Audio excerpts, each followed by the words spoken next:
The Discomfiture of Shaistakhan. Shaistakhan's campaign, in spite of repeated efforts in which he left no stone unturned, Adil Shah of Bijapur could not force Shivaji to surrender.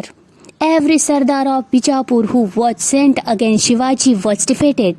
Adil Shah at the last gave up the fight, made peace with Shivaji and gave recognition to his independent kingdom.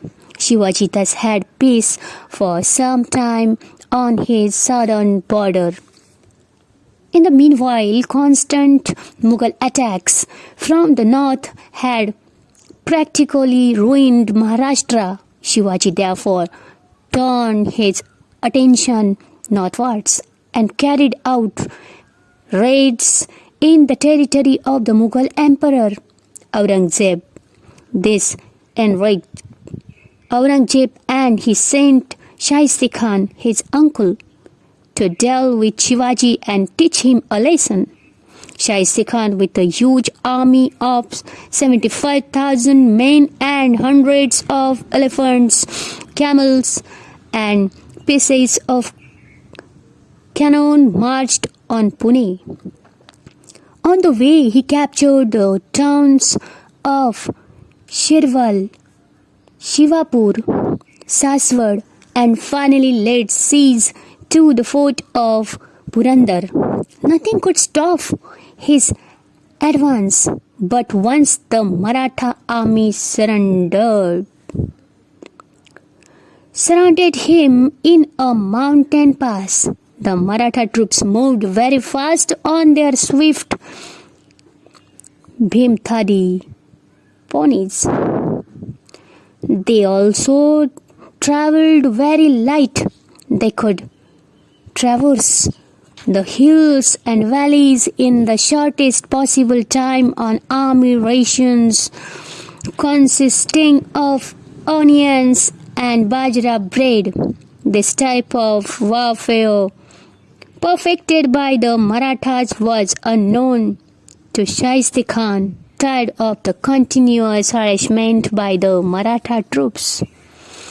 He at last raised the siege of Purandar. Firangoji Narsala. Now Shaistakhan then continued his march on Pune.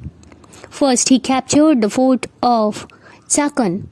Firangoji Narsala fought to defend the fort with great bravery and skill against the army of Shaistakhan. For 2 months, he kept Shaistakhan at bay, but he was helpless against the guns of Shaistakhan, and Shaistakhan was much impressed with the way Firangoji defended the fort and offered him service with the Mughal emperor. Firangoji, however, refused this tempting offer.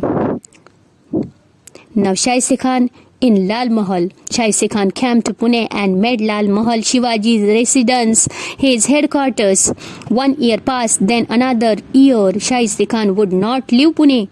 On the contrary, his troops would raid Shivaji's territory, destroy crops, and take away the cattle. In this way, he started devastating the surrounding countryside. A bold plan. At last, Shivaji decided to teach Shaistakhan a lesson. In a way, it was good that Shaistakhan was staying in Lal Mahal. Shivaji knew the place inside out, with all its entrances and exits, its secret passages, doors and windows. Besides, Shivaji's spies were keeping him well informed about the disposition of the Khan's troops. Shivaji therefore decided to enter Lal Mahal one night and kill Shaistakhan. This was indeed a very bold plan. Lal Mahal was so well guarded that even an ant would find it difficult to get through. 75,000 troops were camping outside the palace. No armed Maratha was allowed to enter the town. But Shivaji had made up his mind, and there was none who could turn him away from his resolve. Shivaji fixed the date to carry out the plan. On the night of 5th April 1663, a marriage procession was passing along the streets of Pune. There was music and fireworks accompanied the procession. Hundreds of people dressed in fine clothes were in the procession, some were in palkis, others in mains, while many more were on foot. Shivaji, with his band of trusted followers, joined the procession to give the impression that they were a part of it. After some time, the procession proceeded on its way, but Shivaji and his men moved away quietly in the direction of Lal Mahal. Shaistakhan was fast asleep at this hour. Shaistakhan learns a lesson. Shivaji made a hole in the wall and entered Lal Mahal. He had no trouble in finding his way about because it was, after all, his own house. The Khan's bodyguards were half asleep. Shivaji's followers tied them up.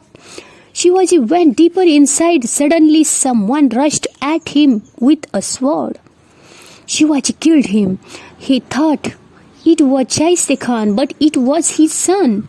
There was a commotion. People woke up. Shivaji went straight to the Khan's chambers and took out his sword. Terrified, the Khan started shouting, "The devil, the devil!" They tried to escape through the window. Shivaji struck him with a sword which cut off 3 fingers of the Khan. The Khan could have lost his life, but the escape with the loss of 3 fingers only. The Khan jumped out of the window and made for safety. To deceive the Khan's troops, Shivaji and his men raised the cry, "Shivaji has attacked! Run, catch him!" and started to run themselves. The Khan's troops also started running in all directions. In the confusion that followed, Shivaji and his men made their escape and reached Singhada. The Khan's troops spent the whole night looking in vain for Shivaji and his troops. This incident took the fight out of Shaistakhan. He was afraid that if he lost only his fingers in the first attack, Shivaji might cut his head off in the second. Aurangzeb was furious. When he heard of the episode, Shaistakhan lost the emperor's favor and was transferred to Bengal. This was the first serious blow to the Mughal power. Shivaji had successfully bearded the lion in his own den. Gunfire announced the victory, and a wave of joy went all over Maharashtra.